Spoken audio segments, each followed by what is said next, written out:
America के राष्ट्रपति Donald Trump एक बार फिर ऐसी योजना पर विचार कर रहे हैं जो अमेरिका की जनता को तो फायदा पहुंचा सकती है, लेकिन भारत और अन्य देशों के लिए एक बड़ा झटका बन सकती है।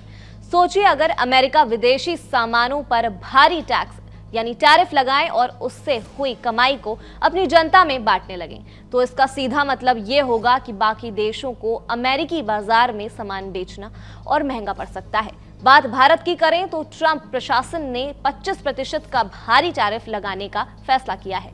ऐसे में भारत की अर्थव्यवस्था, एक्सपोर्ट सेक्टर और लाखों नौकरियों पर गहरा असर पड़ सकता है।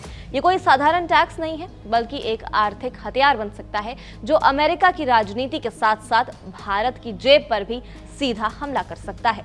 नमस्कार, मेरा नाम है खुशी सक्सेना और आप देख रहे हैं एबीपी लाइव। अमेरिका के राष्ट्रपति डोनाल्ड ट्रंप ने अब एक ऐसा ऐलान किया है जिसे सुनकर वहां की जनता तो खुश हो सकती है, लेकिन बाकी दुनिया को थोड़ी टेंशन हो सकती है। ट्रंप ने टैरिफ यानी इंपोर्ट पर लगने वाले टैक्स से जो पैसा सरकार कमाएगी, उसका कुछ हिस्सा आम नागरिकों में डिविडेंड के रूप में बांटने का आइडिया रखा है। सरकार अगर टैक्स से कमाए हुए पैसे का कुछ हिस्सा सीधे जनता को वापस दे दे, वो भी हर महीने की सैलरी जैसा लगेगा।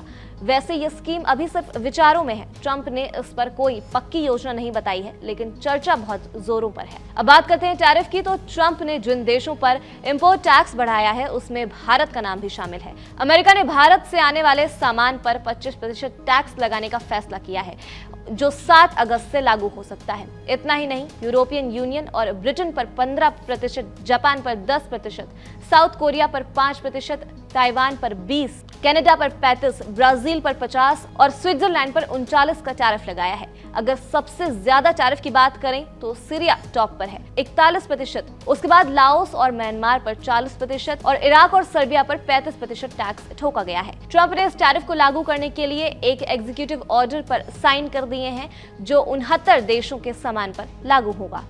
अब चीन की बात करें तो ट्रंप पहले ही वहां से आने वाले सामान पर 145% तक टैक्स लगा चुका है।